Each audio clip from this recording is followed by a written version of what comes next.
Recorded live at Vauxhall Comedy Club, this is the Ding Dong Gong Show.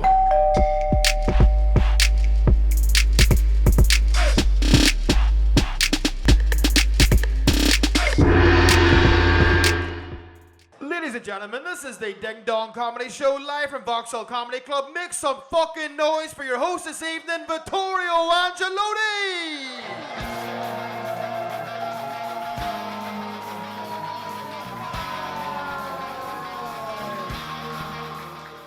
Wonderful. Welcome to Vauxhall Comedy Club. Give us a cheer if you've been here before. 3 people. Give us a cheer if it's your first time. Wonderful. You're much more excited than the other people. Of those 3 people who've been to Vauxhall before, give us a cheer if you've been to the Ding Dong Gong Show before. Thank you for that, mate. I appreciate it. Thank you for returning. Was it good last time you were here? Wonderful. So all of you just get the fuck on board right now, if that's okay. That would be wonderful. Give us a cheer if you thought you were coming to a normal comedy show. Okay, wherever your 2 expectations are, just lower them. Like this is a very special comedy show here at Vauxhall Comedy Club. And through that tunnel over there, we've got a whole horde of new comedians, and I use the word comedians very loosely. Because some of them are just fucking mental. They're just mad people who've shown up and wanted a stage to stand on to just talk at you for a bit, and it will be a bit fucking wild, okay? Are you guys up for something a little bit fucking wild? Yeah! Wonderful. Like I said, they're going to come on and try and make you guys laugh for 5 minutes, and you guys get to decide whether they stay on the stage or not. And to do that, we need to elect some judges amongst the audience. Let's find out a little bit more about you. You were one of the people who thought it was a normal comedy show. What's your name, sir? Christian. Everyone say hello, Christian. Wonderful. And who are you with this evening, Christian? All of you. You're all in one big group. You're man-spreading a lot over here.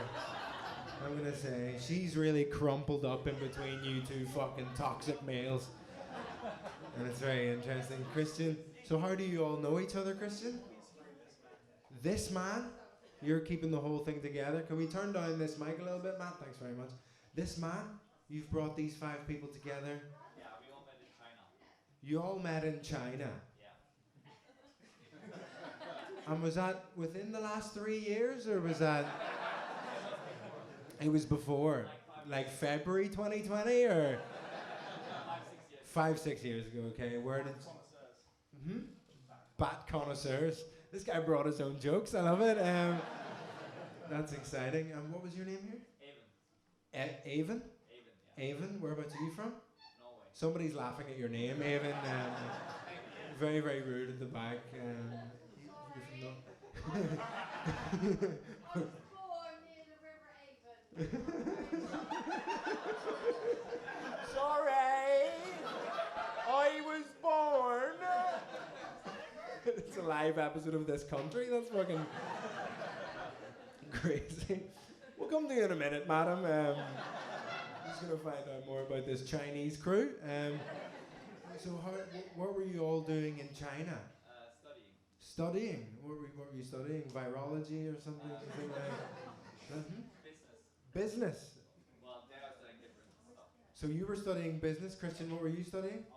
Architecture. Very, very cool. They're really good at walls over there. What's your name here? Katie, very nice to meet you. What were you studying in China? So I wasn't actually in China. Oh, Katie wasn't even in fucking China. It wasn't me, okay, guys? Katie, why weren't you in China? Where were you? So how do you know these people then? So this is my boyfriend. So you're going out with Christian, and Christian knows these guys.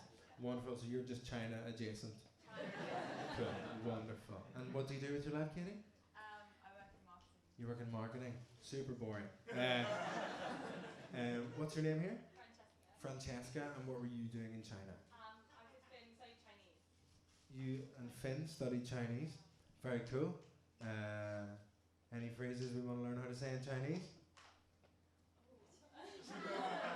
Ni hao. I've never heard ni hao in a West Country accent before. Ni how's it going? You guys, I think, are off the hook for the moment. We'll come back in a minute. Madam at the back, I'm going to assume you were one of our bottomless booze customers today. Nice to meet you. What's your name? Shazza. And you laughed at his name. Okay, Shazza. Shazza, whereabouts are you from? Bath? Yeah. Very good. And what do you do with your life, Shazza? I'm a postie. You're a postie. Yeah. Cool. A lot of time is just talk to yourself all day. And scream things through people's letterboxes. I feel like you're not a postie. I feel like you do just walk up the house and go, hello! I've got something for you. That's exciting. We'll come back to you, Shazza. Christian, would you... I don't know what Shazza's going to be like for the rest of the show, but it's an interesting energy to have in the room. Thank you, Shazza. A round of applause for Shazza at the back, everybody. Very, very exciting. Christian, would you like to be one of the judges for this evening? No, you don't want to be one of the judges. Would anybody like to be one of the judges? Not you, Shazza. Would anyone like to be a judge for this evening? In the second row here. What's your name, sir? Alex. Everyone say hello, Alex. Wonderful. Who are you with this evening, Alex? Portuguese crew. The Portuguese crew. Okay. That was way less cool than you made it sound. What do you do with your life, Alex? Stop trying to come up with a lie. Just tell me. I'm a software developer. You're a software developer. You should have come up with a lie. That's super. So what kind of software do you develop? Mostly apps. Mostly apps.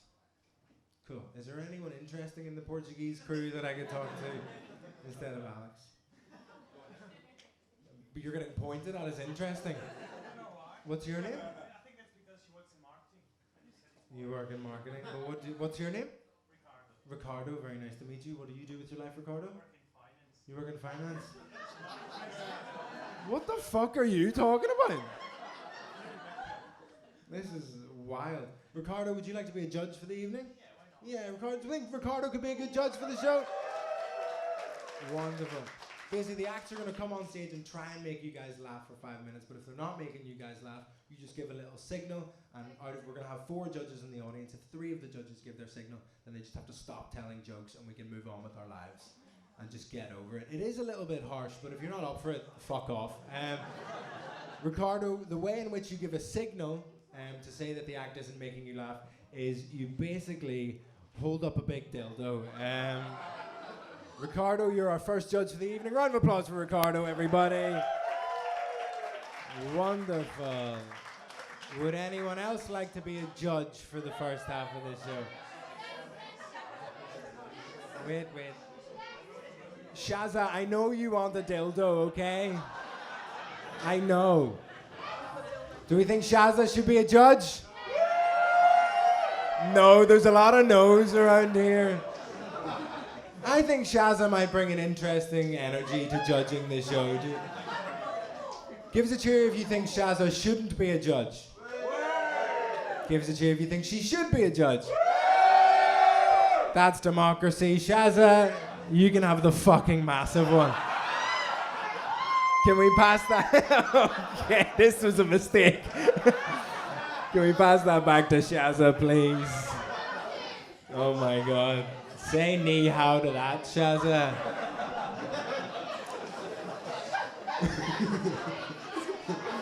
There's no post being delivered tomorrow anyway. Would anyone else like to be a judge for the first half of the show? Just hands up if you're getting pointed at in the corner. So is this 3 women pointing at a man to be the judge? It doesn't happen very often. What's your name, sir? Zach.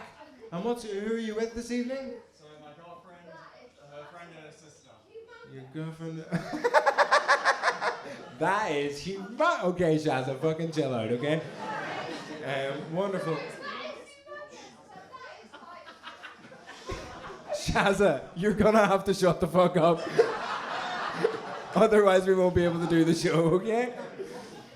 Sorry, what was your name in the corner again? Zach, very nice to meet you.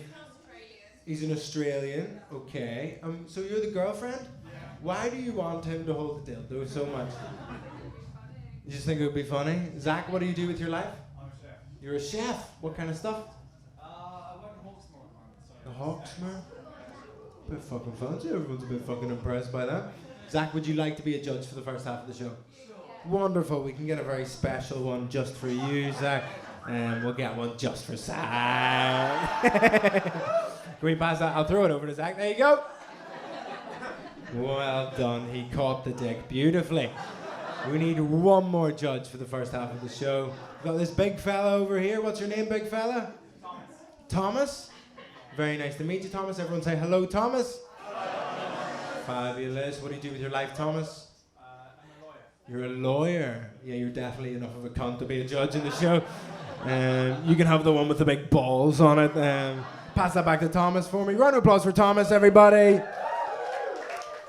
Fabulous. So there's some people over here. Zach's getting a photo with the dildo. That's very exciting. Some people over here thought it was a little bit of a harsh concept for a show. We're not too bad. For the first minute of each comedian's set, they're undongable. No one can lift up their dong. Just to give them a chance to introduce themselves, get some jokes out, and get people on side. Does that sound fair? Yeah. Wonderful. Dong Master, Zach, shut up as well. Thank you. Thank you. Thank you. We need a little bit of attention in the room for a comedy show to happen. People are very excited about holding dildos. It's okay, Shazza. Pardon? It's got a life of its own. Okay. I feel like Shazza has never whispered ever. You know? Like her default factory settings are shout. Yeah. Shazza's on a fucking mad one. Everyone understand the rules so far? Wonderful. So for 1 minute, you just let them do their thing, let them get their jokes out, and don't be talking amongst yourselves when the acts are on. If you think our dong masters, our judges for the first half, aren't being harsh enough, all you need to do is shout dong. Can everyone shout dong? Dong! Very good. So just do that if you think the judges aren't being harsh enough. After 1 minute, to let you know, the judges can dong the act. After 1 minute, you'll hear this noise over here. So after the ding, you can dong. Does that make sense? Yeah. Wonderful. And if they get to 5 minutes, it means they get into the final of the Ding Dong Gong Show, because some of them are going to be absolutely fantastic, because the winners of our Sunday Ding Dong Gong Show get a paid spot on one of our pro weekend shows. So if they get to 5 minutes, you need to all fucking lose your shit, standing ovation, take your top off, do whatever you need to do, right? We're going to play the sound effect in a second, and when it happens, we need to practice just standing ovation, lose your shit. Are we up for that? Yeah. Wonderful. Play the sound effect. All I do is 2 minutes and 5 minutes, everybody! Wonderful. That was the least energetic standing ovation I've ever seen in my whole life. Everyone just went, yep. Thank you very much. That was really shit, but it'll be better when someone does it. To help improve the acts when they finish their set, either after 1 minute or anything in between, or they smash it for 5 minutes and get to the end, we've got a panel of professional comedians over here to give them a little feedback, help them get better. Their names are Mark Cram and Sakisa. Give it up for Mark Cram and Sakisa, everybody!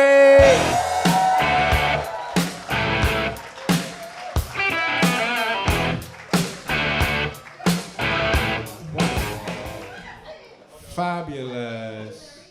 Hello. Sakisa and Mark perform at our professional weekend shows regularly, so they're going to give the newer comics a little bit of feedback to help them get better, help them improve. Sakisa, what are you looking to see tonight? I'm looking for Shazza to shut the fuck up. Mostly. Yeah. I felt like she's never seen a big black dick before, and it was a bit of a surprise for her when she got it. Did anyone else see that? She was like, oh my god, it's big and it's black! Oh! But yeah, I'm looking forward to hopefully seeing some comedians. I saw them in the back. There's a couple that I've seen before. I'm hoping to see them get through to a full 5. Hopefully the audience will be lovely, receptive to their jokes, but also if you think they're crap, I would like to see their response. Yeah, just looking for a good night, really. Good night of comedy. That's fair. You looking for a good night of comedy, everybody? Wonderful. Mark, what are you looking to see tonight? There are a couple of things I'm looking for. The first one is to find out whether the guy who works for the Hawksmoor is straight or gay. He's got a girlfriend, so... That's not the question I asked. Mark's like, we can convert him. I'm bisexual, some people are as well. How you feeling, Hawksmoor? Want to film me with your meat? He's not sure. He's not sure. I can work with that shit. Zach just fully slapped his girlfriend in the face. That was so very Australian of you, fair play. But coming back to the acts, what I want to see is, well, you want to see some people do good, but I want to see the people that are so bad at this that they will never be good at it and don't realise. You know, that level of complete insanity, that's what we enjoy the most here. Let's check. Just second to Keisha, I would also like to see Shaz and shut the fuck up. Yeah, that is important. Give us a cheer if you want to see comedians do well. Give us a cheer if you want to see people's dreams crushed. Yeah! Okay, this will be a fucking fun show. Crush some dreams. Crush some dreams. You guys are fucking cool. We've got some pre-signed up acts, and then we've got the Bucket of Destiny. Are you guys ready for your first act of the Ding Dong Gong Show? Wonderful. The first act is called Harry Blick. On the count of 3, take the roof off. 1, 2, 3. Give it up for Harry, everybody!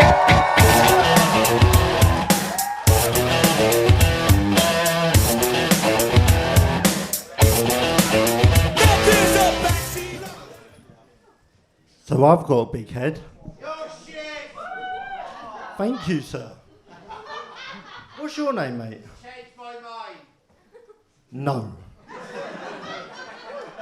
So, anyway. My mum's on Tinder. Bit of a weird thing for us to say over breakfast, but fuck it. 'Cause let's be real, that's probably what she's doing on it.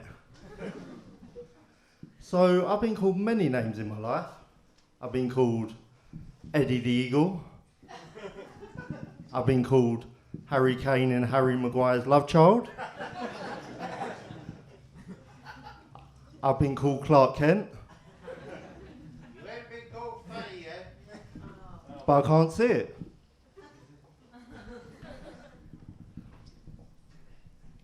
So, what was that, sir?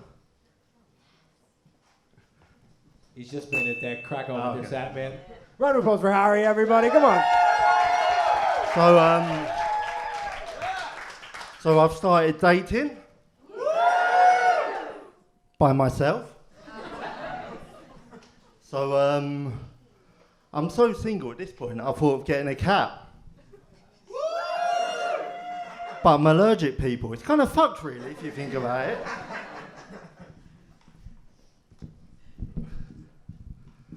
I've got a confession. Why the fuck do people leave their curtains open if you got a shit house? They don't give a shit. Yeah, but madam, when you're looking at me through the window and you're thinking, what the fuck?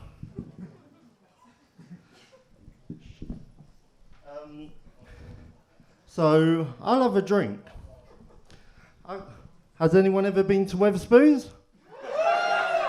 Of course you have, you're a pisshead. But the thing I found worse about Wetherspoons is when you go for a shit, people. Because the worst thing is, you'll be sitting there, just about to go for a shit, and then you'll hear a knock. At this point, you have two things. Do you lock the door? Or do you do what I do? But because you know what's going to happen, don't you? People are going to start sniffing. And then you don't want to be the one guy when you leave the toilet and you hear people go, what the fuck was that? One dong. Two dongs. Yeah.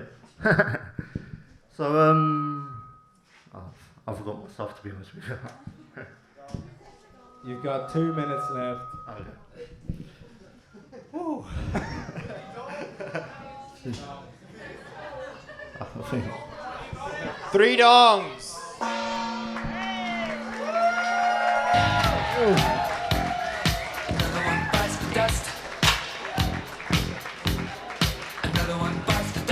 Wow. I mean, the guy at the start heckling, that was pretty rude, but then everyone leaving him to just complete silence for the rest of it. That was also pretty mean as well. If you're not enjoying it, if you're all just sitting in silence, just lift up the dongs. He wanted it to be over. You wanted it to be over. I wanted it to keep going, but... Harry, how long have you been doing stand-up for? Since like late November. Late November, you're pretty new. It's pretty brave to get up here after only a couple of months. One more time for Harry, everybody. You've got an interesting fashion sense. It's very forgot my PE kid, had to go to lost property kind of vibe. Do you have a day? I assume you have a day job. Yeah, I do like event security, like football games and stuff. Okay, Shazza. Fair play. But man, you're very new. I think what I would say, and I was similar to you when I started. I don't even know what that means. Just you don't need to like ask for so many applauses. Like just do your jokes. You don't need to kind of like be like give us a cheer, give us a cheer, give us a cheer. Just do your stuff. Shazza. Shazza, is Shazza your mum? Alright. I was gonna say. I think she wants to adopt you. Something weird. Sakisa, any thoughts? Harry, hi, lovely to meet you. You can't comment on his dress sense when you came up here with Crocs, mate. Yeah, but can't be talking about that. Don't be doing that, fair play. I felt really bad for you in that first minute because obviously the man kept heckling you, and I think that's really unfair because we did give you like 1 minute to like win over the audience. And I think that kind of put you off. You have been going quite new, and I think you probably benefit by doing like a comedy course or something. Yeah. But like, I just love the fact that you asked everyone in this room who's been to Weatherspoons. And I was like, look around, people, look around. But yeah, I think you would benefit from like doing some more gigs, like in the real world, and probably doing a comedy course. But I think you did really well. It's not easy going on first, and I think you did actually a great job for the time that you had.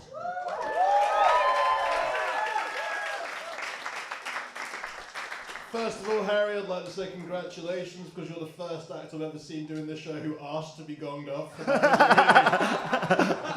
And to be honest, if I was you, I might have done the same thing. So what I'm going to say to the cunt heckling in the back row is, this is a really hard thing to do, and if you think you're so funny you need to shout out, there's a fucking bucket here. You can put your name in, and your name might get drawn out to come do it. So if you've really got the balls to heckle from the back of the room, mate, come and put your fucking name in the bucket and see what happens if it comes out.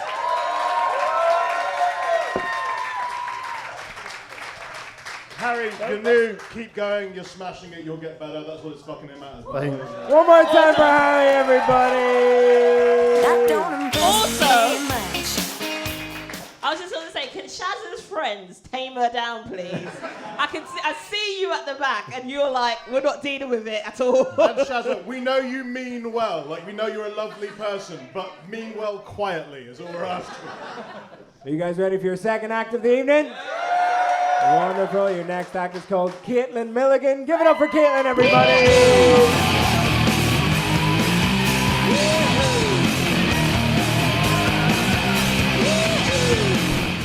Hello, everybody. How are you doing tonight? Now, listen. Before we get started, I need to talk about something really serious. I know we just went through a pandemic, but it's an epidemic of sorts, and I think you need to be addressed. Children on scooters. I cannot tell you how many times I've been walking down the street and I've just been ankle checked by a toddler, just going willy-nilly down the street with their parents about 50 yards behind them, just like, good luck, buddy.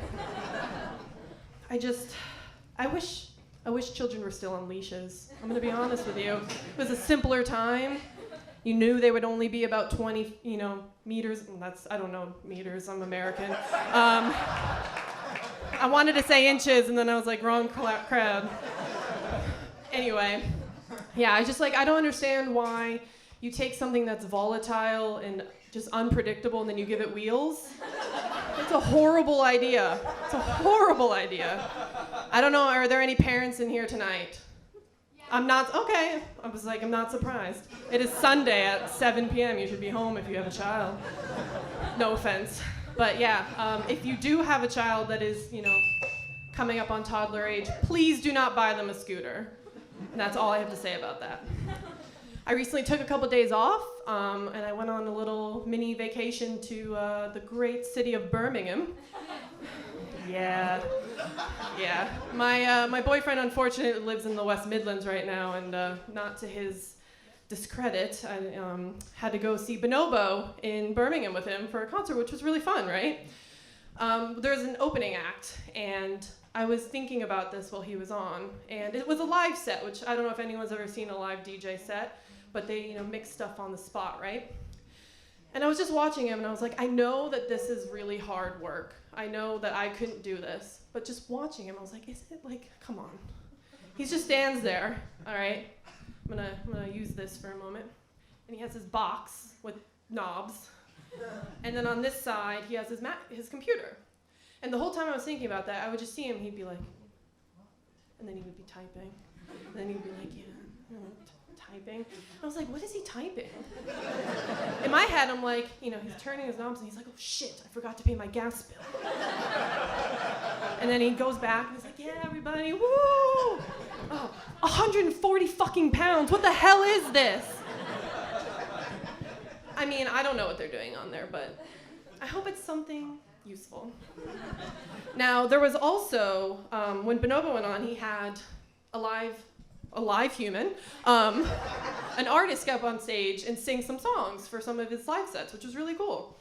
But a lot of, I don't really know how to describe Bonobo because I listen to very basic music, like the 1975, I'm not cool at all. My boyfriend has very cool music taste, and I don't know anyone he listens to. And I think they describe Bonobo on Wikipedia as like jazz meets art house meets like Thursday PM in your basement meets. And so he had the singer on stage. And a lot of EDM songs, I don't even know if it's EDM, but sorry, Jake. A lot of songs like that, they have a repeat, right? They have a song that has a hook. And you normally just replay the track when you're making it. But when you're live, the poor girl has to sing that song over and over and over again. So she's up there, she's like, make it count, make it count, make it count, make it count, make it count, make it count, what the fuck, make it count, make it count. Yeah, and I was just watching her and I was just like, that's a hard job. I think the saddest thing about all of this was that I was at a concert and I was thinking about this set in my head. That's called anxiety. Yeah? Anxiety? Yeah. I mean, you can't be a stand-up comedian and not have anxiety, right? I was just talking to someone about this. I think there's like two types of stand-up comedians. The kind of people like me who need you to laugh to feel alive. And then the kind of people who are just so into themselves that they think that all these people here are just on the edge of their seat, waiting for some joke about their girlfriend not being cool or something like that. I couldn't even think of anything good enough in that moment, but. So yeah, I think that to do this, you have to be a little fucked up either way. And, well, here I am. Now, I do have some anxiety. I've had it since I was a child. I've had it since what I can remember is about 6 years old. All I do is win, no matter what. Woo! Thank you, Vauxhall! Hell yeah! I was Caitlyn Milligan. Have a good night. Fucking brilliant. Caitlyn Milligan, your first finalist of the evening. Very impressive job, Caitlyn. Thank you very much. How long have you been doing stand-up comedy, Caitlyn? I did it for a couple years when I was in undergrad, and I stopped for a little while, so I've been doing it again for about 6 months. 6 months? That's pretty fucking impressive.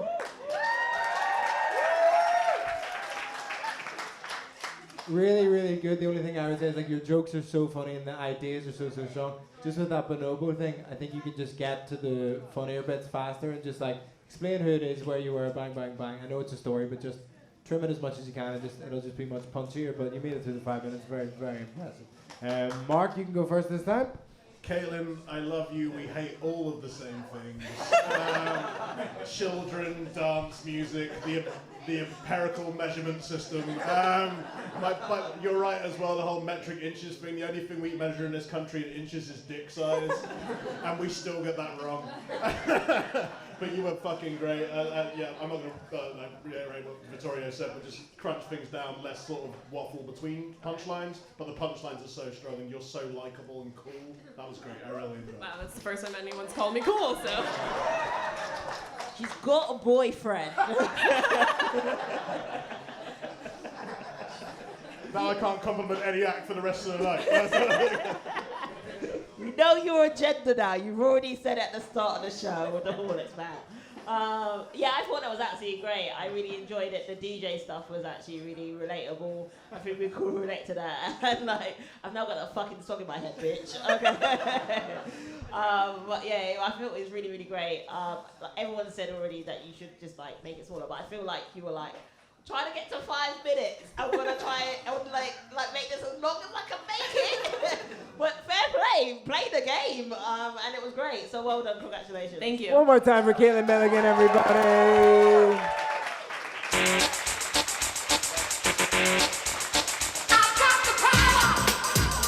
Wonderful, your first finalist of the evening. Should we go to the bucket of destiny for one?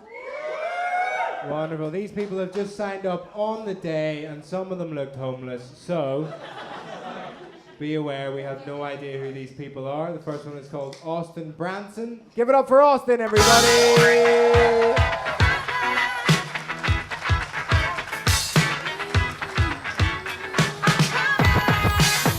Vauxhall, thanks for having me. Like I said, my name's Austin. Elephant in the room, I'm Canadian, but I've lived in London long enough to know none of you give a shit. The day I moved to London was a lot of fun though, because I met an old man on the train and he said, son, you haven't experienced England until you've been to one prestigious British institution, and he sent me to Witherspoons. When I moved here, growing up as a child, I always thought being emotionalist was a skill to get into the Queen's Guard. Now I realize they're just British. No, you didn't like that. It's proving my point though. I said my name's Austin, my preferred pronoun is alcoholic. Drunk for short. The other thing I learned, you Brits love to gamble, which is fun because I come from a family of degenerates. Last Christmas, I asked my cousin, would he ever hit on a 16? He said, yeah, that's almost legal. No, okay, we'll get out of that. When I was super little, my aunt abandoned me in a vacant car park, and I get asked all the time growing up, is this the reason I have abandonment issues? And I say no, but it is the reason I laughed at her divorce. Recently, both my parents took life insurance out on themselves, so now it's just a waiting game. The other day, my girlfriend looked at me and said, we're a team, and I asked her when the transfer window closes. What happened is I met her in a blackout, so on our second date, I had to tell her my last name, because on our first date, I did not know my own last name. Funny enough, today she looked at me and said, your skin's really damaged. I said, if you think that's bad, you should see my liver. I have a transgender friend that laughs at me all the time because her penis used to be bigger than mine. Coming up on a big birthday, I'm turning 27, and I decided for my birthday I'm going to give my penis a nickname. I'm going to name it Birthday because for the last 3 years I've been the only one that cares when it comes. Like I said, I just moved here and it's been a lot of fun. I learned recently I'm going to be 27 and I don't have an emergency contact, which I've been told is really sad. So I listed Domino's Pizza for my emergency contact. So at least when I get to the hospital, it'll be some type of warmth. I texted the only person I knew in London. I said, hey man, I need an EC, and he responded with, yeah, I have ecstasy. The key to a good emergency contact isn't someone who's going to unplug your life support to charge their phone. You keep shaking your head. Do you have a dong or what? I moved to London. One dong. 2, then... When I moved to London, doing the Canadian thing, I moved into a flat. That conversation sounds exciting. When I moved to London, I did the super Canadian thing. I went to the flat next door and knocked on the door and I introduced myself to an old man. I said, my name's Austin, I'm your next door neighbor. And he responded with, don't worry about noise or anything. However, I'm hard of hearing. So in the event of a fire, you need to knock on my door and let me know. That's a lot of pressure to put on someone. I'm not paying £1,000 a Two month to be a dogs. fucking hero. All right, you're a good person then. You'd wake him up. I wouldn't. You guys look like you really don't like this. I do have a flatmate, and if you guys want to know how that relationship's going, I recently took the batteries out of her smoke alarm. Dong. You can dong it then, I don't fucking care. I'll tell you a bit more about myself. My name's Austin. I went to law school in Canada and then took a job working in the nickel mines in Northern Ontario because I love two things in this world: student debt and disappointing my family. And mining's insane. You guys don't have it anymore. The job is fine. The people that work there are out of their minds. My first day on the job, I watched my supervisor take someone's helmet away from him because, and I quote, "Your brain's not worth protecting." Do you guys know you're allowed to smoke in the mines? Sorry, I ruined that. Let me try it again. Do you guys know you get bullied if you don't smoke in the mines? If you're not going to smoke on your break, then why are you taking a break? I have a partner I used to work with, and he doesn't live here, so I get to talk about him a lot. Drugs are a massive problem in the mine, and I had a partner, his name was Sean, and one day I got called to help him, and Sean was standing in the middle of the mine shirtless, on cocaine, loading explosives, while smoking a cigarette. Ironically, still wearing his helmet. Oh, it's been a lot of fun. The shaft in the mine moves 1,000 feet a minute, and one day it was shaking real bad. So you figure you should talk to someone about this. So I went to my boss, said, "Hey, do you think this is shaking real bad?" And he went, "It was made in the 40s. What are you gonna do?" I said, "Yeah, so was my grandfather." The second he started shaking real bad, we said, "Oh shit, it's happening." We took him to the hospital. What we didn't do is go, "I bet their jokes are so much better than mine." How much time do I have left? This is horrible. I think that's just shut up. I don't know what that is either. I don't. You did it? All I do is win, win, win, no matter what. Got money on my mind, I can never get enough. And every time I step up in the building, everybody hands go up. Austin, Branson. I'm not gonna lie. I just hadn't been on stage in 3 days, and I thought this would be fun. And fuck me, was this a mistake? By the skin of your teeth, you can tell that it was by the skin of your teeth because one guy gave you a standing ovation. I'll buy you a drink after the show. Could have been all of you. My only advice is kind of the opposite of last time. Like, you have funny jokes, but I think you just need to slow down and get the timing and like make sure people are understanding every bit of it. Just like slow down a little bit, get the timing right, leave some gaps, because it felt like you were just rifling through the whole time no matter what was happening. So just slow. I mean, I don't know. Like, you made the 5 minutes. You didn't want to again. You're the second person on this show who didn't want to do it. You guys are fucking sadistic out there. You're like, let him squirm. Like, it's. 7 minutes of material. 4 minutes. Just slow down a little bit would be my only bit of advice, because you've got funny jokes, but they just didn't have the room to breathe in there. Sakisa, any thoughts? Hey, Austin. Hey, how are you? I lost a roast battle, so this is I haven't seen you do a set, so this is very interesting for me. I like the fact that you said that you had a big birthday coming up and it was 27. Fuck you, number one. However, I think the death of your parents is going to turn into a Netflix special, which is going to be very interesting. However, I agree with Vid, is that how, your jokes, I feel like you got great jokes, but I don't think you connect with the audience. Like, I was watching this man right here in the middle, hey, you were like, how many dogs is it? How many dogs is it? And then she was like, it's 2 dogs. She was like, oh my God, where's the, and you're looking around, where's this 3rd dog? And like, I was watching you, like, please just get it. And I just feel like you just don't connect with audience members. And I don't know if that was because the jokes were so fast that they don't relate to you. And I feel like you maybe just need to, like, figure out, like, how to, like, become, this is going to sound rude, but it's not. No, not funnier. I think you had jokes. Likeable. You're a dickhead. I think I would have liked funny. Yeah, you can write. I just think you're like that boy band member that no one gives a fuck about. So Austin, his name is Howard Orange, and how dare you? So just change everything about yourself, man. That's all you need. No, I just think the jokes were so fast, and they were so like, they went here, here, here, here, here. They were so different subjects, and I just felt like you just need to make it like a set that people can relate to. Is that it? Yes. So I'm trying not to be evil.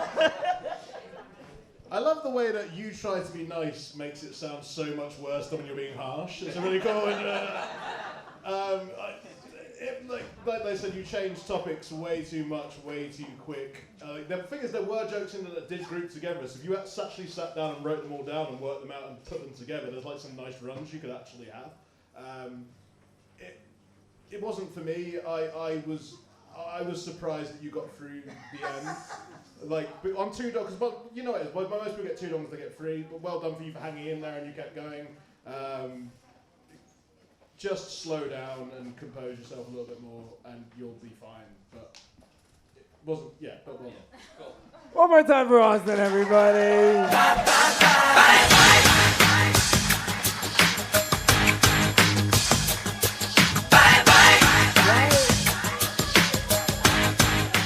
Why did that feel like he didn't get through? Like he's your second finalist and we were so mean to him, I don't know why. It's just like, you know when Gareth Gates didn't win Pop Idol and Will did, everyone was like, okay. Yeah. Should we crack on to your 4th act of the evening? Wonderful. Is Shazza alive? Is Shazza alive at the back? Because that's the one I'm worried about. She may have passed out and can't even hold up a dog. Thank you, Shazza. She's a lot quieter than she was before.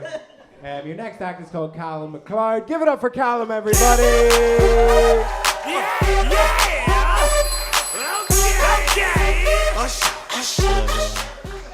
Hi guys, this is the biggest gig that I've ever done in my whole life. Should be an interesting experience because while I have disappointed this many people before, it's not usually all at the same time. My name is Callum McCloud, which is sort of like the name John Smith, but Scottish. It's actually such a common name in Glasgow that there are more people who are called Callum McCloud than people who are just called Callum.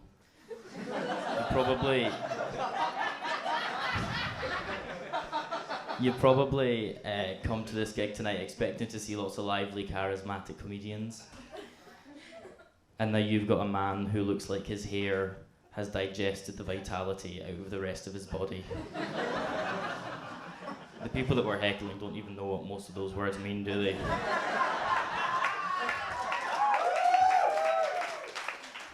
They're still laughing, aren't they? Some people look at me and they assume that I must get all my nourishment from licking paint.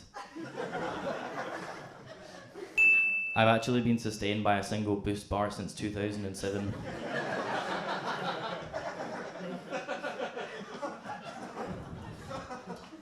The main reason why they didn't put me at the start of the show is that they knew that there was no way that I could warm up a crowd.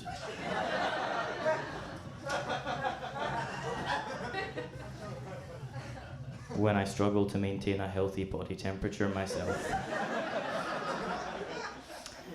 So tonight I'm going to share with you some jokes that I've written recently that I've been struggling to understand by myself. What have we got? So I'm quite confused by the word skinny, just because we're all quite skinny in terms of skin.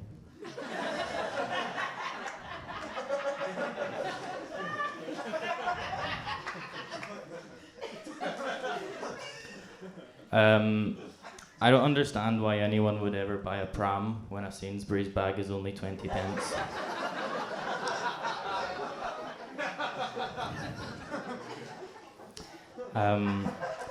I don't understand why they called the train to Paris the Eurostar, just because if the EU ever does their own Death Star, they're probably going to want to call that the Eurostar. You know what I mean? Probably going to be a bit of a lawsuit about it, you know. I'm just saying. I'll tell you a bit about my family now. When I was growing up, I had quite a weird relationship with my sister, which I think is mainly just because it's quite weird to have a relationship with your sister. We actually came from like a family of models. Don't know if you can tell.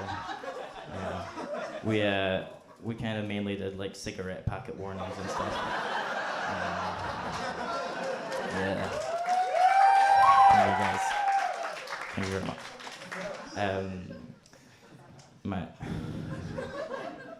dad is the brain with blood coming out of it. and my mum is the 13-year-old girl sitting by his deathbed. I actually just quit smoking myself recently, which is a shame because it was just getting fun after I realised you're not meant to put the lit end in your mouth. Like, I'd heard that like smoking damages your body, but I didn't understand why I was the only one who had these like horrific burns around my mouth. You know what I mean? Yeah. When I was a teenager, I saw what my parents were getting up to, models and whatnot, and I didn't really know what to do myself. And they said, Callum, you should just do what you love, which was really great advice until I discovered that I love cocaine. So I've been living in a flat this year with myself and 4 girls. There's been a lot of sexual attention in the flat. Unfortunately, all of it is between my girlfriend and the other 3 girls. We have quite a nice sort of divided way of dividing the household chores around the flat, which is that my girlfriend does all the cooking and cleaning, and I do all the sexism. She's the kind of girl who's like, she buys loads of like big brands all the time, which is why her name is burned into my ass.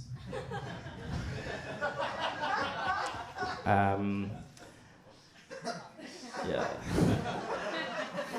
I got a houseplant last year, but I forgot to water it. I still keep it in the flat though, just so that anyone who visits knows that I'm capable of killing. Okay. All I do is win, win, win, no matter what. Got money on my mind, I can never get it up. Whoa. Callum! Get the fuck back on stage! One more time for Callum, everybody. Grab the microphone there so we can hear you. Usually they run off when they lose, don't Yeah. they? Callum was like, I'm out. I'm retiring. That was great, man. How long have you been doing stand-up, Callum? I did it. Talk into the microphone. Sorry, I also Not did that it. long, I guess.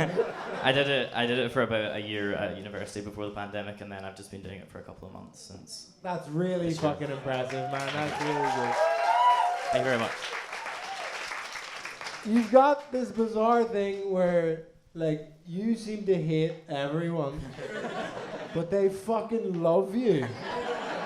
It's like you're treating everyone mean and they're so fucking keen. Like, it's bizarre. Like, you shouldn't be likable or charismatic, but you are.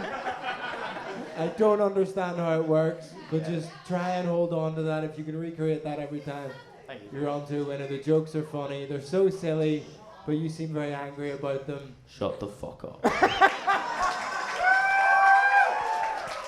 He has killed.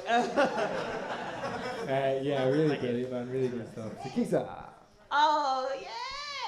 Oh, that was so good. And I fucking hate you for the fact that it was so good. Oh, it was so... Shut the fuck up. I am from South. Can we kick her out? I really want to get my baseball bat. Oh We'll my have a God. word.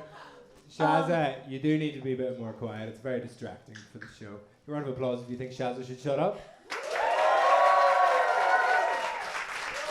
There we go. Democracy. Sakisa. Like, you gave me the example of what I was talking about before in terms of being likable as well as the jokes. You were my, not lead singer out of the boy band, the second lead singer.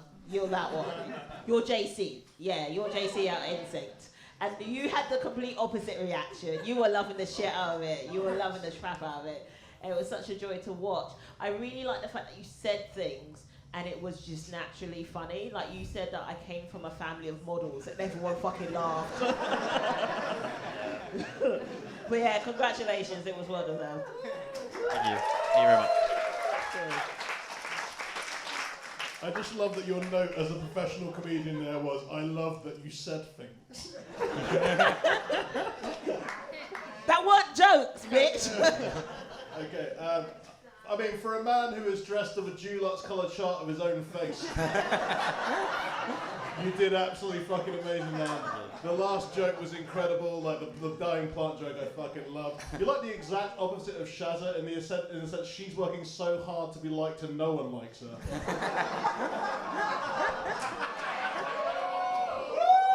You're putting in no effort and everyone fucking loves you, man. Fucking great, you're my favourite act so far, I love you. One more time for Callum, everybody.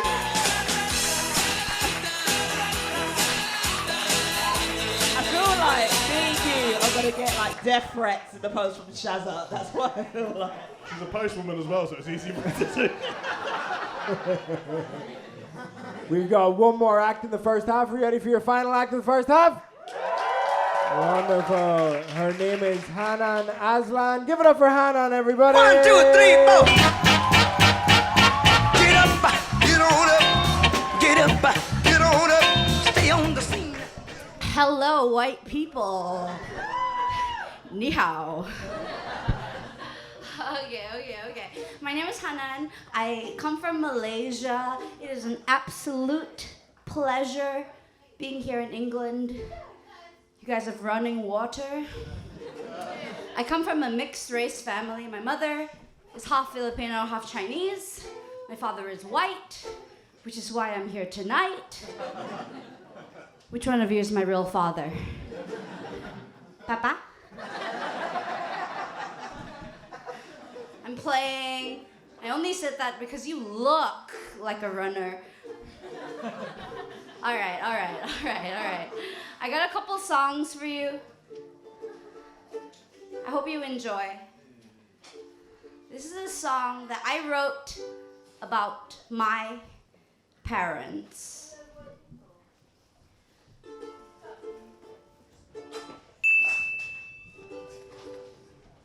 I resent you. This next song is a cover.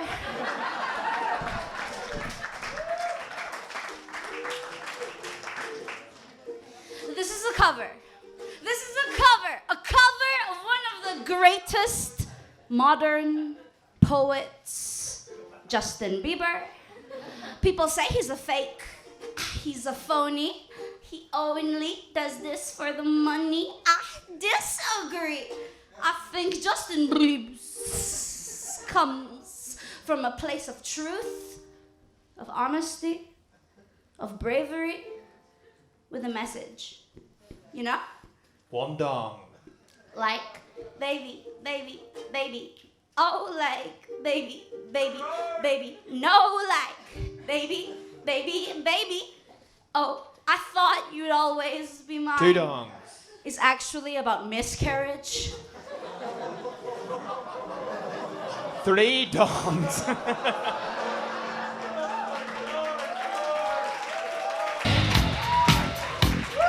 Another one bites the dust. Another one bites the dust.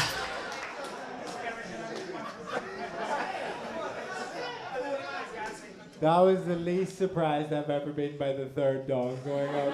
Because it was like 2 dongs, and then you were like, miscarriage. And it was like, bang. What's going to claw the crowd back here, I know. You've got such a unique style, so wild. It was really difficult because I think somebody was getting kicked out at the back during your set, so people were a little bit distracted. It was Shazza. It was Shazza! Listen. Wait, did someone get the big black dung back? Yeah, we got it, Yeah, cool. we retreated. How long have you been doing stand-up, Hannah? A couple of years. Listen, I don't think I can tell you to change anything because you've got your own unique style. There was a whole bunch of people in the audience that really loved what you were doing, but you know that the stuff you do is weird and different, so you're going to lose some people, but you're going to resonate really, really strong with other people. So I think just keep fucking doing it, find your audience and perform for them, and fuck everybody else, basically. Yeah. Like, 100% agree with Vittorio. You're not a Gong Show act. This is not like a good place for you to be. But you're interesting and you're quirky and you're like the fact that your uke wasn't even like mic'd up was not going to be a big help to you. You're interesting. Like you got some really good lines. You can obviously do crowd work. You've got the Papa line at the beginning was really fucking funny. I love that. So yeah, not this environment for you, but you will find an audience and you're talented and you're good. I enjoyed the bits I saw. I got a bit distracted by Shadow being kicked out, because I was so happy about it. But you will do really good things. You'll be way more interesting than anything I will ever fucking do. So awesome.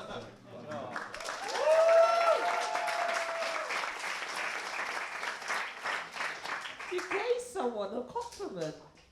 I just hate you. Oh, fine. Hey babe, how are you? I love your style. I think it's really quirky. And yeah, like everyone says, I think you just need to find your audience. Obviously, the miscarriage joke, and then the dog was obviously. I was like, you could have timed that better. Whoever did that.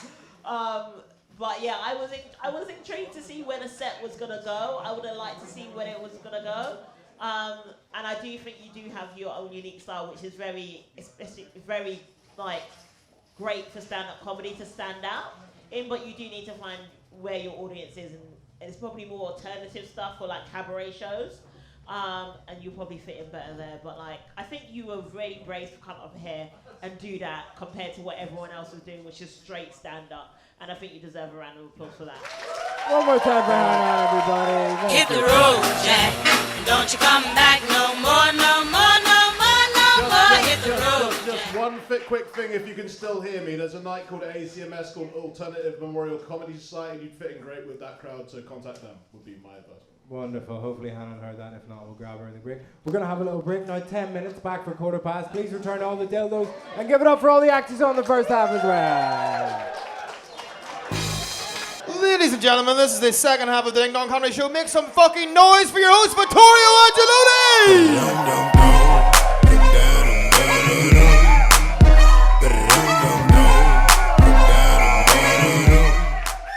Wonderful. Did everyone enjoy the first half?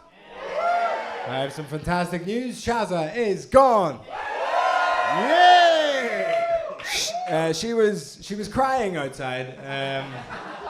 Less funny until you find out why she was crying.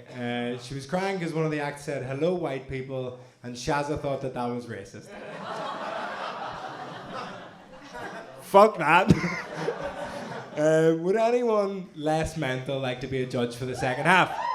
Wonderful. Yes, you were quietly judging everyone in the first half. We'll come to you. What's your name, sir? Jamie. Everyone say hello, Jamie. Wonderful. What do you do with your life, Jamie? You're what? You're a school's assistant at the Tate. Is that the one where that guy like threw the kid over the balcony?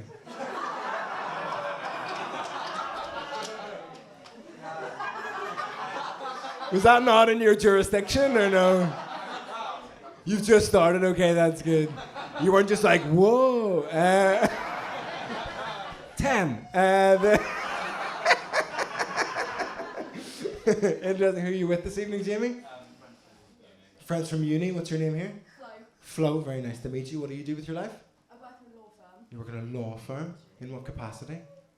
Who the fuck cheered a law firm? Boo! What kind of law firm is it? It's a corporate law firm. Corporate law firm. You're not doing yourself any favours here, Flo. Exciting. Let's see if we have some redeeming characteristics over here. You just fuck over poor people and you let kids just jump off things. What's your name here? Bea. Bea, very nice to meet you. Bea, what do you do with your life? I work for a charity. Bea's lying, like there's no way. She's definitely spoofed. She was like, charity? What's a charity, quickly? It's one that works with women in the criminal justice system. Ooh, women in the criminal justice, orange is the new black type stuff. That's very exciting. You're definitely, she's making this up like fuck. There's no way. We'll move back. Do we think Jamie should be a judge for the second half? Any preference of dildo for the second half? You're happy with anything? That's what we Jamie, like to you're such a slut, Jamie. There you go, Jamie. Wonderful. Anyone else like to be a judge for the second half? Oh, hello. What's your name? You seem far too meek to be a judge for the second half. Hi. What's your name? Alex. Very nice to meet you. Alex or Alice? Alex. Very nice to meet you. What do you do with your life, Alex?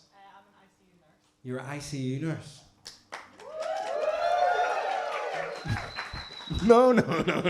That was way too delayed. Like mid-2021, that would have been immediate fucking Thursday night saucepans and everything. But everyone's like, oh yeah, fuck, we're supposed to care.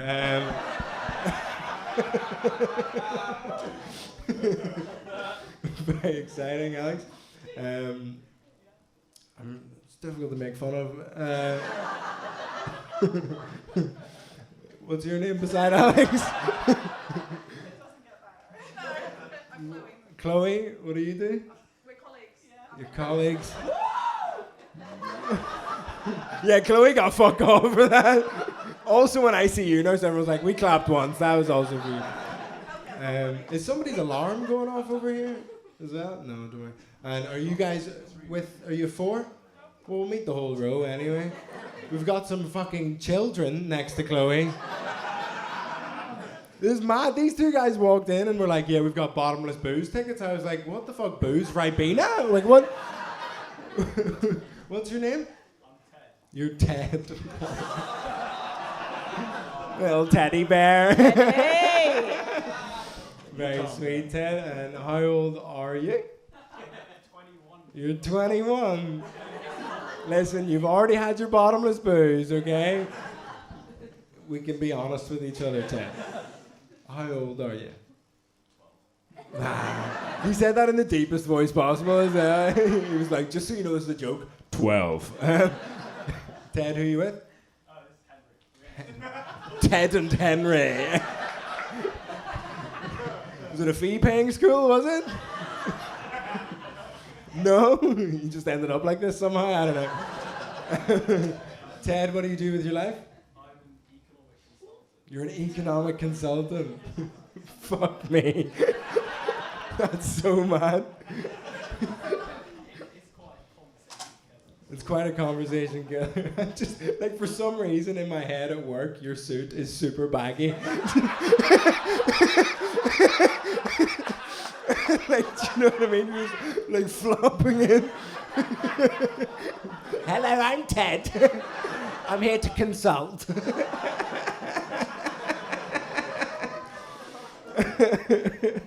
We'll go over Alex. You wanted to be a judge. Do we think Alex can be a judge for the second half? Any preference of dildo for the second? You can share the double-ended one as long as you... These never get washed, by the way, just so you know. They just get passed around this weird comedy club. We need 2 more judges for the second half. Anyone want to be a judge for the second half? Him? This man, what's your name, sir? James, very nice to meet you. What do you do with your life, James? I make accessories for Magic the Gathering trading cards.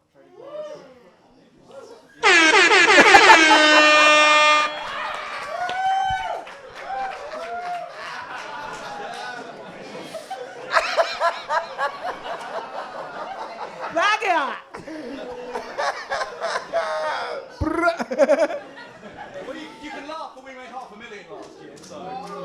Oh shit, alright! Sorry, is that a money or You just activated his trap card. That's fucking... That's mad. For those of you that can't see, it was really unsurprising that he said that because he's got a lip piercing. Seems on brand. A lip piercing and a goatee. Definitely a dork.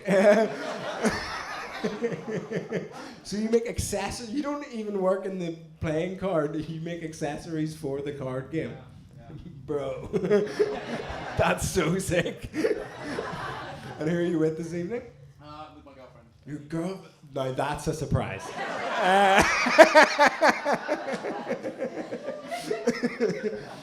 What's your name? Anique? Yeah. Where about you from? Netherlands. So it's like a visa thing, or? Fuck off! I'm only joking. I've been very mean to you, James. Would you like to be a judge for the second half? Round of applause for James, everybody. Give me the big one with the balls. There we go. We need one more judge for the second half of the show. We've got a lady over here, a fellow over here. What have we got? Right in the back corner. What's your name? Shannon. I fucking shit myself there. Not again. She's back. What do you do with your life, Shannon? I go to culinary school. You go to culinary school? What would you like to work? It's not that great. Cool. Would you like to work at the Hawksmoor? No. Fuck off. Fucking shitty restaurant. What's the dream gig at culinary school? Well, I want to have my own pastry shop one day. Have your own pastry shop one day? That's really fucking exciting. Round of applause for Shannon, everybody.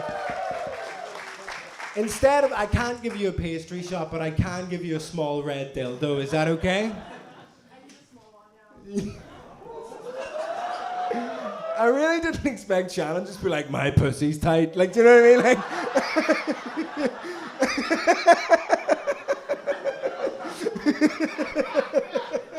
can we pass that back to Shannon, please?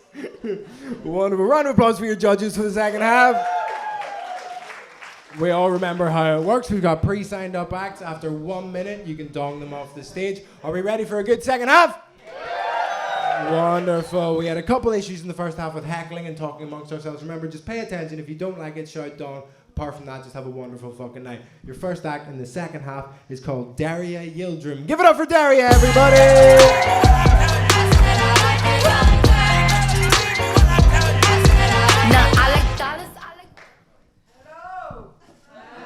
Hey, how are we? Good. Glad to hear. So many young people. So, you messed up my first joke. You pronounce my name so well.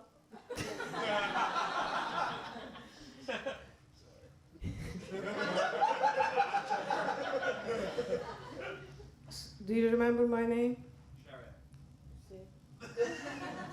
So my name is, but before I wanted to make jokes about dildos.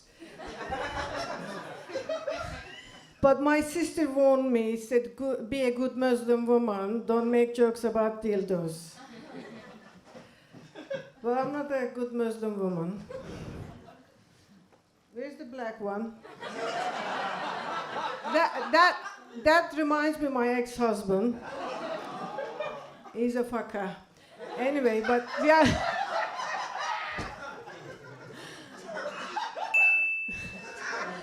So, let me get back to my name. My name is Daria, means ocean. My surname is Yieldrum, means lightning. My ex-husband used to call me seasick. One dong. Oh. I did sort him out in a Turkish way, but he's still alive. I sucked the daylight out of him.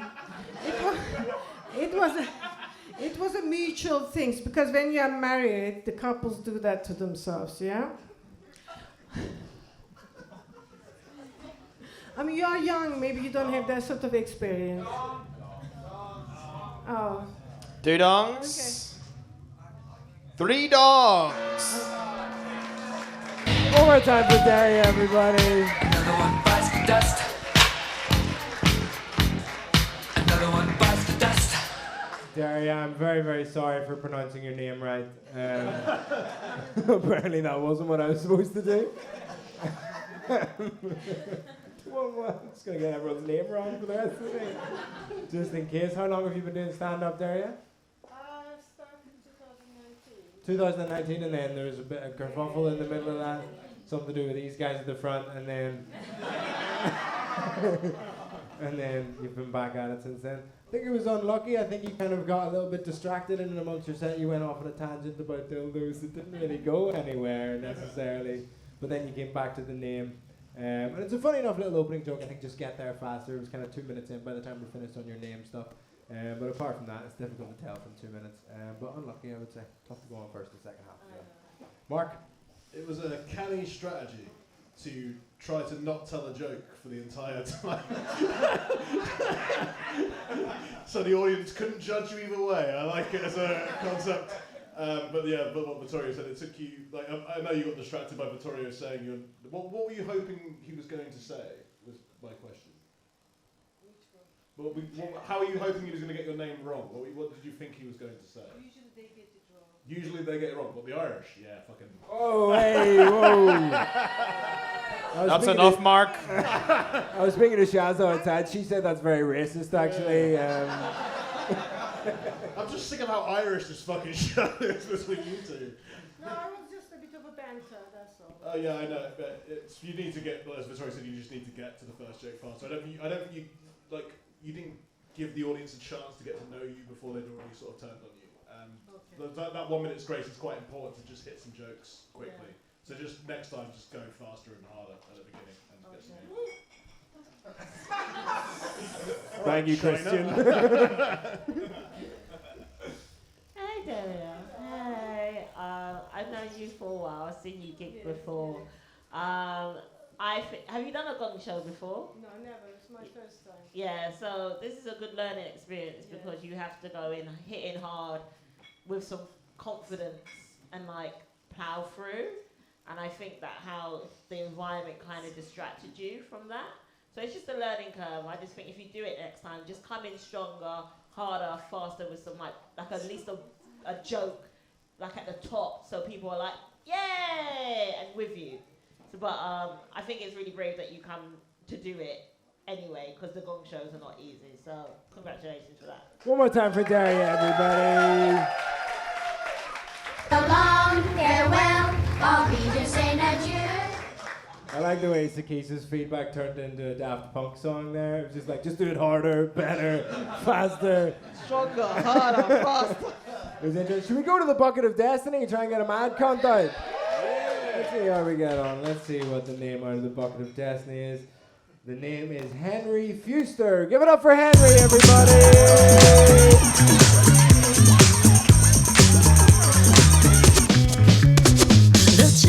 All hail the Bucket of Destiny. Hello, I'm Henry. You don't have to worship a bucket just because I told you to, it's okay. I'm Henry. I am the second funniest ginger guy on the lineup tonight. It'd be pretty awkward if after me just another ginger guy comes over. I didn't see any backstage, so got second place locked up, baby. I think David Attenborough is a psychopath. And I know that's not a very popular opinion in this country. That's why I'm saying it now in my grace period before you're allowed to start throwing dildos at me or whatever the game is, I forget. Yeah, I think he's a psycho.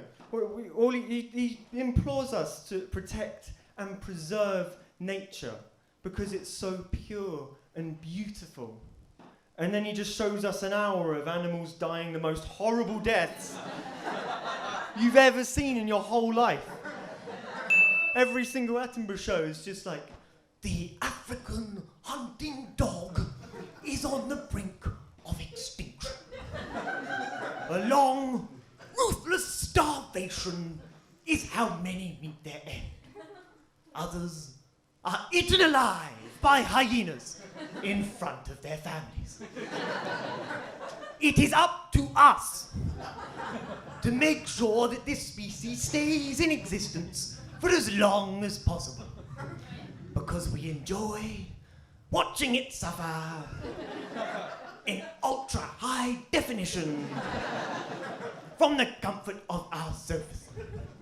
So yeah, I'm like convinced at this point that this guy kills people. He always will be. He probably narrates softly when he does it. As I descend on my prey. One dog. They struggle fruitlessly against their restraints. Tonight I shall take my time. All right, that's enough Attenborough shit. I didn't know what the difference between a bisexual and a pansexual was, so I Googled it. And Google was like, it's not my job to educate an insecure, cis-het white man.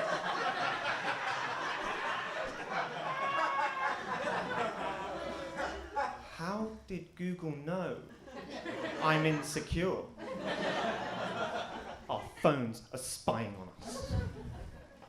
My girlfriend's very supportive. I told her I was going to start doing stand-up comedy, and the first words out of her mouth were, "Oh my God, you're going to be famous!" And then she came to see me for the first time, and she was like, "It's nice to have hobbies."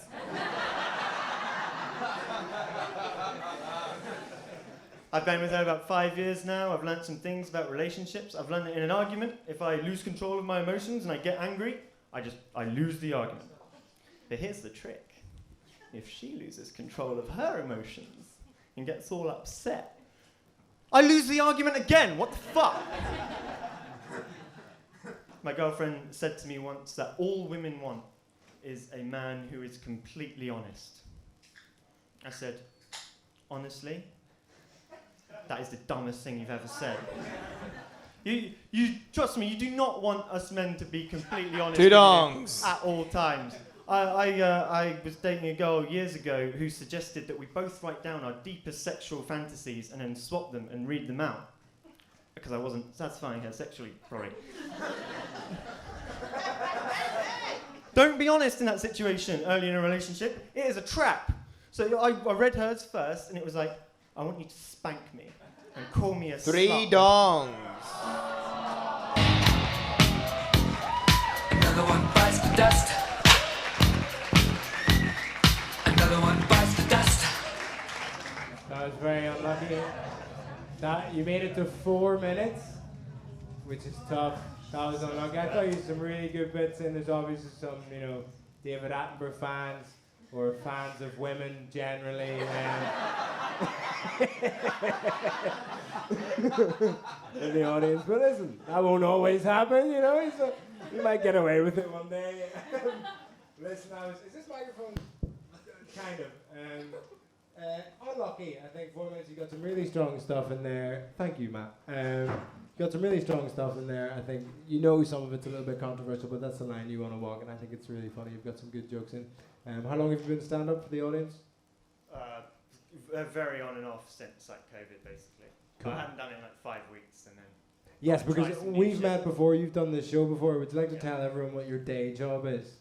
Yeah, I play poker for a living. Which every time I come here, they're like, "Great set. Maybe instead you should just talk about something completely different and talk about poker." You should definitely talk about playing poker. We all have poker questions. It's like it's just so much less interesting than you think. But it's mad because you've got a job to do with cards and it's interesting, whereas he's got a job to do with cards. No. He's got a job doing card accessories. Oh yes. Mark.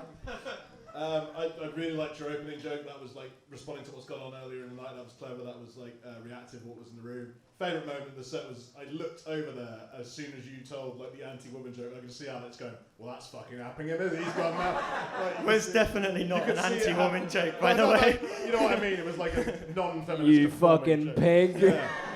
Women like sex too. You bastard. As a member of the patriarchy, let alone a ginger member of the patriarchy. No, but you had some really nice stuff. You started off really strong. It faded out a little bit. The Attenborough stuff was really good. It was really relatable. You got some really nice stuff. Just write a bit more and keep going more because it was fading out. But you had started off really strong. I really liked it at the beginning. Cool, thank you. I'm really sad. I really would have liked to see you the rest of that minute because I think you had some strong stuff in there, and I really like your personality on the stage. That you basically sold the joke with your actions and your. I just really enjoyed it, honestly. It's a shame. I would like to see you come back again and do it. I like to hear the poker stuff. Teach me how to make some money.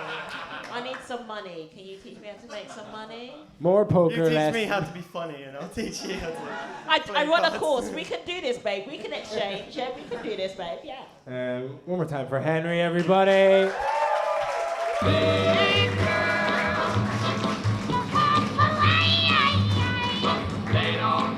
More poker, less misogyny. That's the dream. Should we get one more from the list, everybody? You ready for your next act?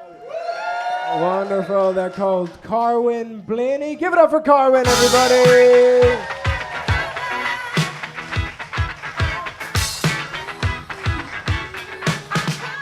Hello, my name's Carwin, and where I'm from, nicknames are big. And what I love is when nicknames that started in primary school are still going strong today. There was a girl in my year called Terry, but we all called her Tagler Terry, because her hair was so greasy, it looked and felt more like wet pasta. She's 29 now, she's married, she's got kids. She's done all this amazing stuff since primary school. But still, the part of her life that we choose to represent her, to this day, is the part where you could believe that her favourite brand of shampoo was Dolmio.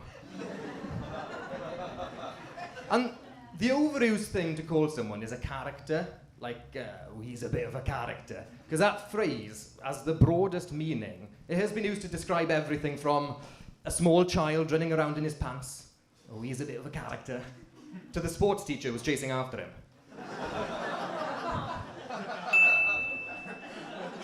And in Wales, nicknames stick for so long that you often see gravestones with nicknames on them. Like, here lies colourblind Keith, we warned you not to be an electrician.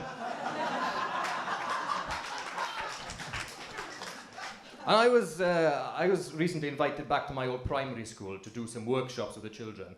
And I got the honour of meeting what has to be the most pessimistic child in the world. He was 7 years old, but had the attitude of a recently divorced father of 6 who has just had his job application at Burger King rejected. And the best thing he said to me was beautifully hopeless and bleak. All the other children were playing Try to Keep the Balloon in the Air. Brilliant game, yeah, we've all played it, yeah? But he was to one side on his own, and so I asked him, hey, don't you want to try and help them keep the balloon in the air? And he just looks up at it and goes, ugh, what's the point? It's gonna have to come back down eventually. And a class full of kids like that would have been amazing, but annoyingly, this class had Ben. Ben was so unbearably cocky, I got the whole class to pair up and draw portraits of each other, but he asked if he could draw a picture of me instead. And naively I said, yeah, go on in. At which point he turns his paper from portrait to landscape. And I was like, why did you do that? And he goes, well, how else am I going to fit your nose in? And after he said that, the teacher turned to me and went, oh, Ben, such a bright kid. He wasn't. Lunchtime, I overheard him explaining to another boy how the moon is the back of the sun. That kid's got no hope. The only way he'll ever see straight A's is if someone buys him a pack of batteries. And I bet he'll turn out to be one of those bellends who likes to start a conversation by going, don't take this the wrong way, but, and then immediately insults you. I don't know if you guys have noticed this, but not many friendly chats start with a warning. I had a guy tell me the other day, don't take this the wrong way, but you seem like someone who'd have a tapeworm. What was the right way of taking that? But I was never that confident when I was in primary school, but I did get some periods of confidence in high school, though. Like, for a while in year 7, I was often called the hottest boy on the whole school bus. Ooh. Yeah. But that bus driver's in prison now. Turns out he was a bit of a character, you know?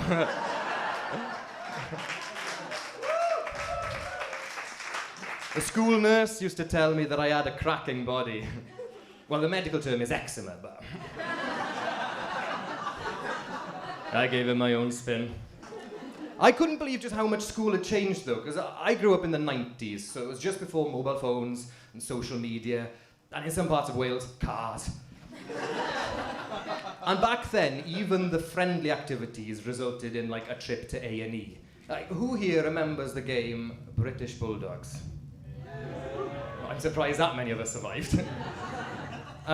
But I think to anybody who doesn't remember it, the best way to sum it up is, do you know World War I?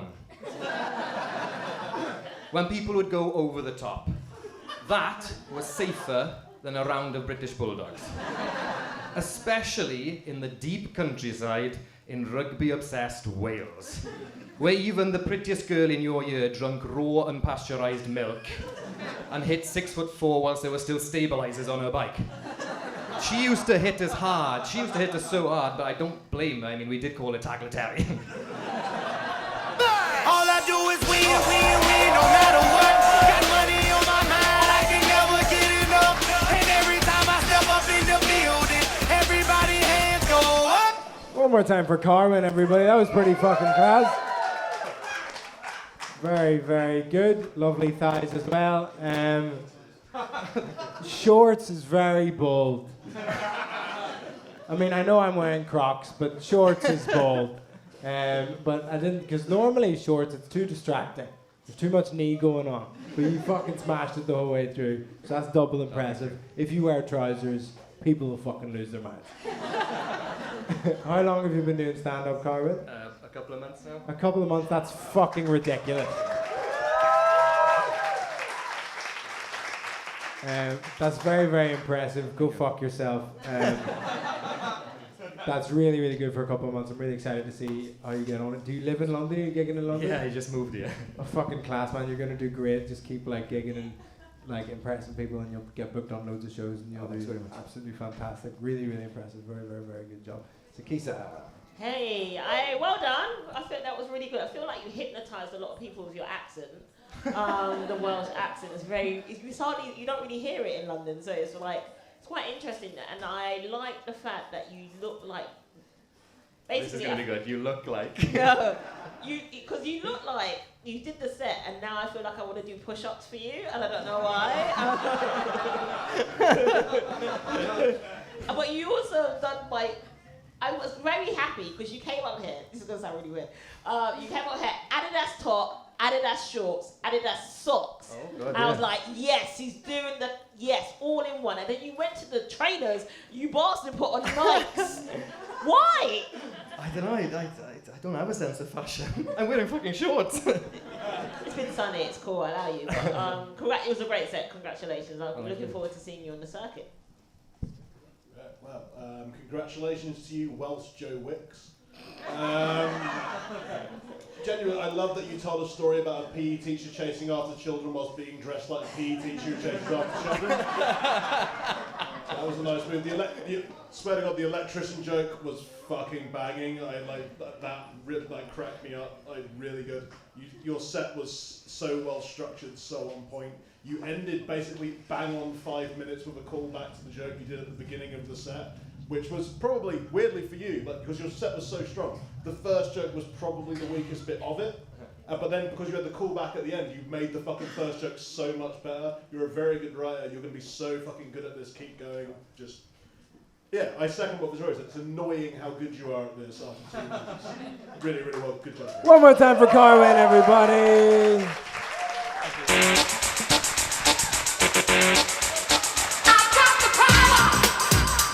Wonderful. We have one more act on the list, but I think we have time for one more from the bucket. Do you want one more from the bucket, everybody? Let's have one more from the bucket, see if we can get a proper crazy person. His name is Francisco Alejandro. Give it up for Francisco, everybody.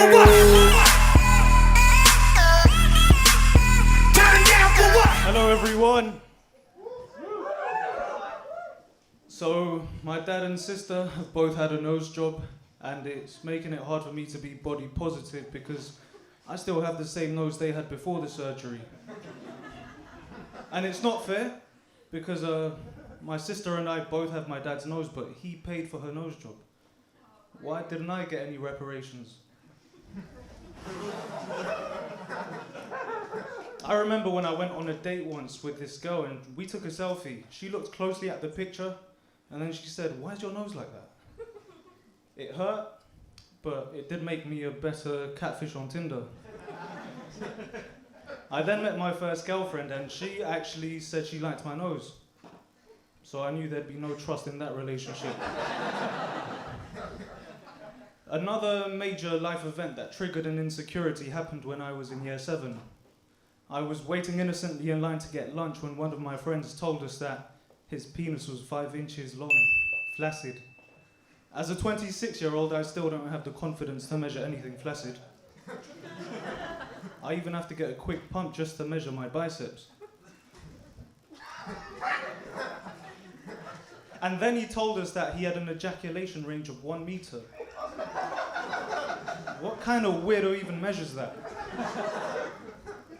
The first thing I did when I got home that day was to measure how far I could deploy my soldiers.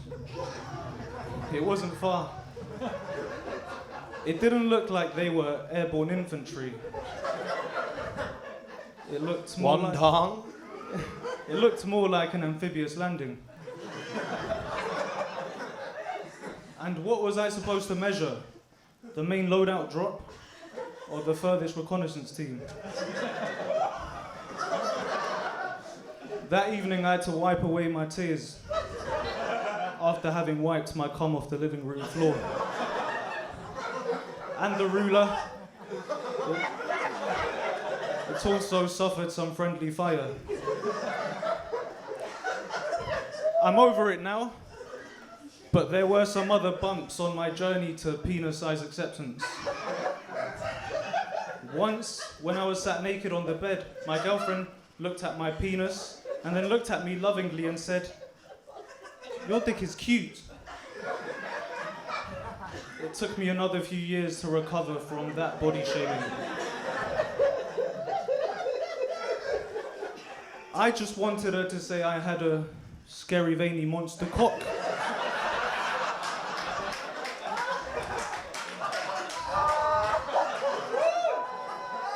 That's how they describe dicks on Pornhub. That's like the penis Premier League. I'm just trying to be like this season's best finisher. I also used to be a personal trainer. I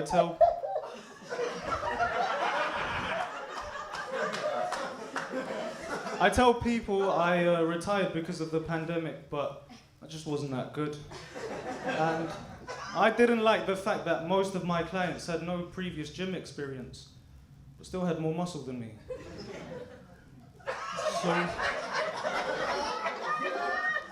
So one day at work I was wondering, imagine working so hard to get six-pack abs and then finally getting your beach body right before you died. I'd be so disappointed. I think that's how Jesus felt.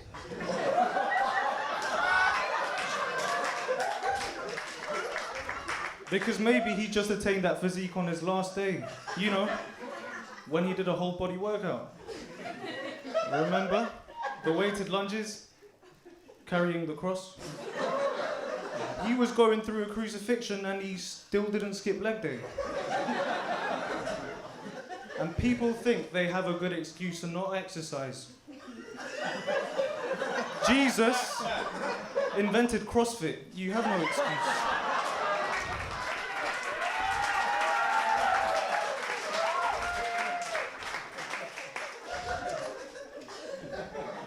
I do feel bad for him though, because think of the pump he must have had, and he never got to upload any post-workout gym selfies. Mary Magdalene would have been sliding in his DMs. And his friend Peter would have commented, "Abs looking juicy on that crossbow. Hallowed be thy gains." All I do is win, win, win, no matter what. Got money on my mind, I can never get enough. And every time I step up in the building, everybody hands go up. Francisco, you're the weirdest guy ever, man. I don't know what it is about you, but do you remember the second act, Caitlyn, when she was like, there's two types of comedians. There's the ones that like need your laughs to feel whole, and there's the ones that are so self-obsessed. That's number two. There's just this little look you do after every punchline. You do like a full like Zoolander blue steel after every joke. It's so funny. You're like, wasn't that funny? Just really smug. There's just, I don't know, like, there was a couple times ago, like, you just make me laugh. Like, the setups to your jokes make me laugh. Something about you I just find absolutely hysterical. And if you can just capture that, I think it counts. Like, I don't know, like, you did it. One more time for Francis. I mean, even how you're standing right now, it's like you don't even know what the fuck is going on. And I don't know whether to applaud you or hug you and give you the number to my therapist. And halfway through that set, I couldn't look at you because it was...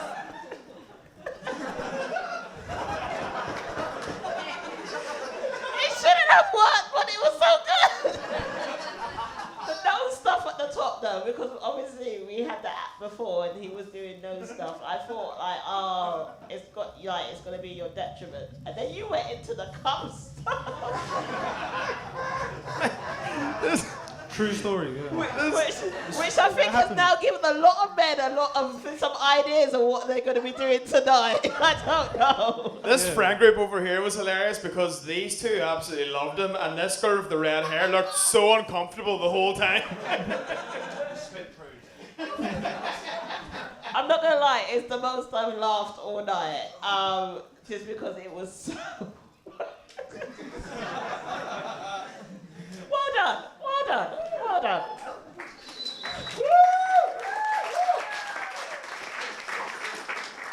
The way your hair is in those little clips.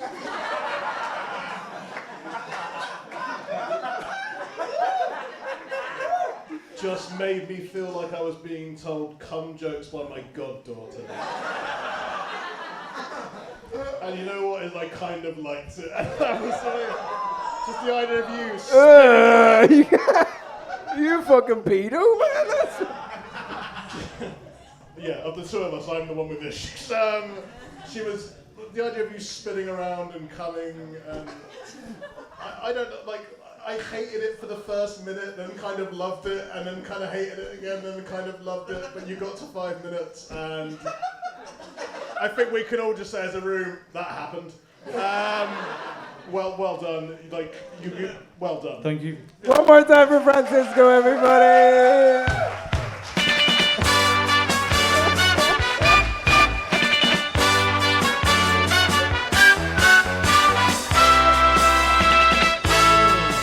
Are you guys ready? Are you guys ready for your final act of the Ding Dong Gong Show? Wonderful. His name is Finley Grove. Give it up for Finley, everybody! Thank you. I was going to do a load of cum jokes for 5 minutes, but I think that's already been done. I've just moved down to London. I'm not sure how I feel about it yet. I feel like it's kind of a bit like Shazza. Fucking exhausting. It's so loud, it just doesn't stop. But I've entered the world of work this year. I came down here, I've got an office job now, and it transpires that the sense of humour I'd grown accustomed to at uni doesn't really translate into the office environment. I was in a meeting a few weeks ago with some big shots in the business. I was trying to make a really good impression. We're going through a client's portfolio. I can't give you the full name, but his first name was Jeff. And I know one thing about making a good first impression, and that's open with a joke. So I walked in there, I seen Jeff's name on the PowerPoint, Mike's gone. Oh! I seen his name on a PowerPoint, I thought, this is my opportunity, I can do this here, I'm going to get in there with the big shots. My name is Jeff! It got nothing. Well, that's not completely true, it got me a written warning, but still. I don't like the amount of crime down here. I got burgled a month ago. Cheers for the sympathy. I wasn't that angry about getting burgled though. I was more upset about the burglar's lack of ambition. So to get over this, I had to write a poem.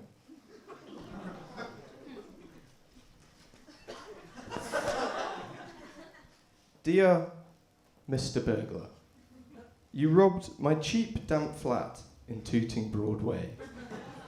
You left in a hurry, not wanting to stay. You stole my second-hand Dell. What the hell? Who would even buy that if you went on to sell? You clearly have no aspiration. I just don't know what to say, other than get off at a better station. Clapham's only 3 stops away. Go steal yourself a MacBook, you unambitious daft fuck. Steal from Ted or Henry. That's fine. But may I ask you please leave what is mine? That's very cathartic. Other than the burglars, though, I think we're a very virtuous nation. I think we're really progressive when it comes to stuff like gender. As a straight white man, I can say that with absolute certainty. But we're way better than the French, for example. The French have been assuming the genders of inanimate objects for centuries. I think that's terrible. For example, shovel. Do you think that's masculine or feminine in French? Shovel. Give me an answer, please. No, it's female, obviously. They love digging up stuff from your past.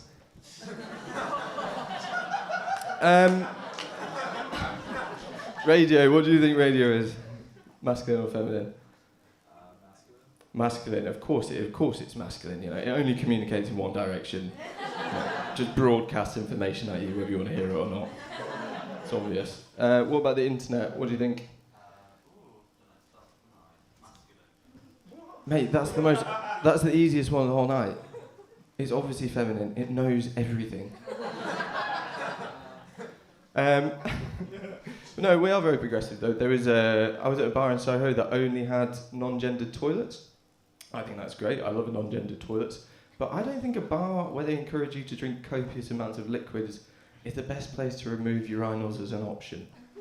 I don't know if the other genders know this, but after 6 drinks, 2 dongs. I'm not lifting up the toilet seat. You know, and the hose is firmly on the sprinkler saying after 8. You know, I'm just saying, this toilet, it looked like it was on the front row of a Shamu show at SeaWorld.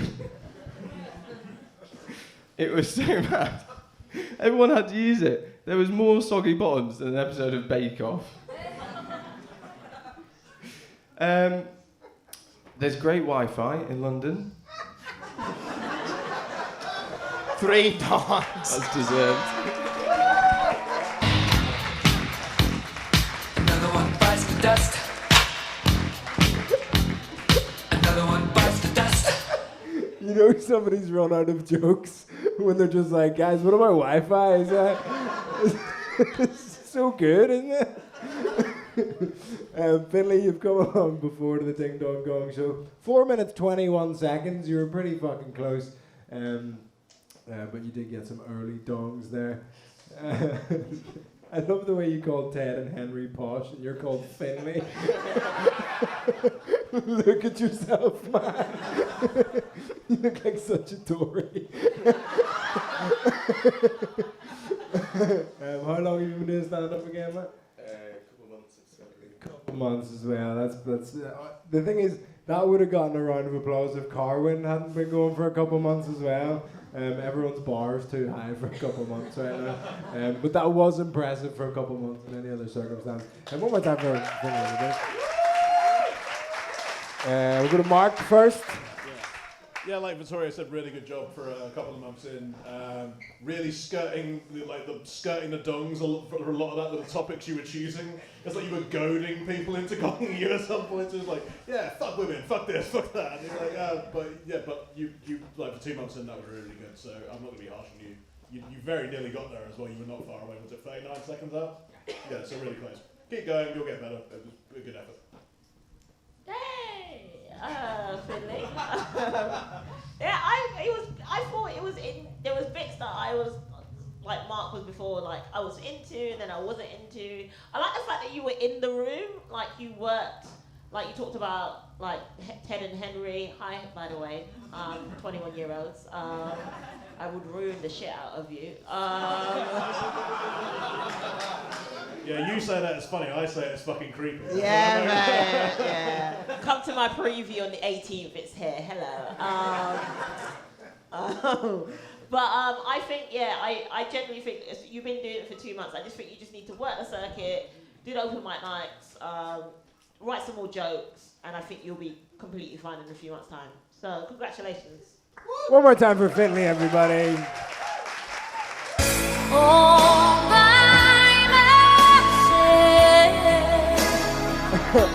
Don't wanna be.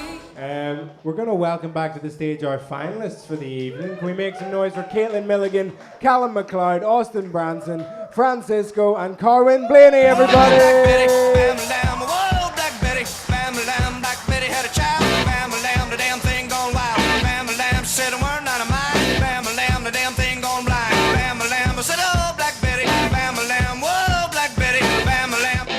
Wonderful. The judges have had a very good.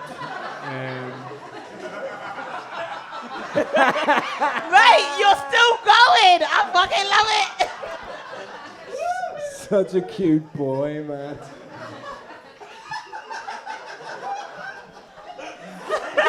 so funny.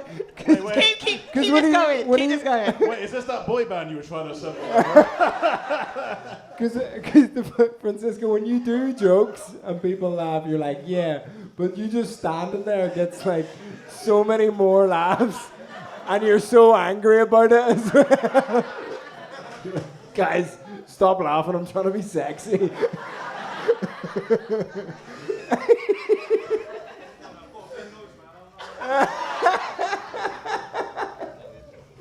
I love that. You're like, I'm not sexy, I've got a big nose. Everything else about me, yeah, but not the nose. Listen, the judges have had a little deliberation now to decide who's going to be your winner. We'd like to give an honourable mention to a couple of people. Honourable mention to Caitlyn Milligan and Carwin Blinny. We'll get you set up with some midweek spots so you guys can keep getting stage time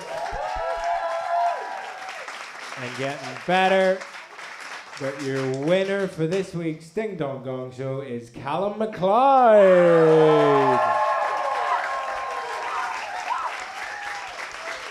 Wonderful stuff. One more time for all your finalists while they make their way off the stage. Fuck off, fuck off, fuck off, fuck off. Go, go, go. You can go as well. We'll talk to you in a second. This has been the Ding Dong Gong Show. Have you had a good night? Wonderful. Make sure you follow any of the acts you like tonight. Make sure you follow Zakisa and Mark as Come well. to my preview on the 18th. It's here. 18th. My next solo show is on the 26th of May. If you want to come to that, just come up to me. I'll tell you my Instagram. You can follow me. Mine was today, but I pulled it due to poor ticket sales. Genuinely true. It's alright, it was nice outside, wasn't it? Yeah, it was nice. But listen, you've been a fantastic audience. Do us another favour, go on Google Reviews, give us a little 5-star you enjoyed it, because I 100% guarantee Shazza has given us 1 star. So we need to redress that balance if possible. Just search Vauxhall Comedy Club. Thank you so much for coming. Give it up for all the acts you've seen tonight. Give it up for your bar staff as well. Give it up for your tech booth and the judges. Thank you very much. I've been Vittorio. Please return all dildos to the desk. Please return all dildos to the desk. Thank you very much.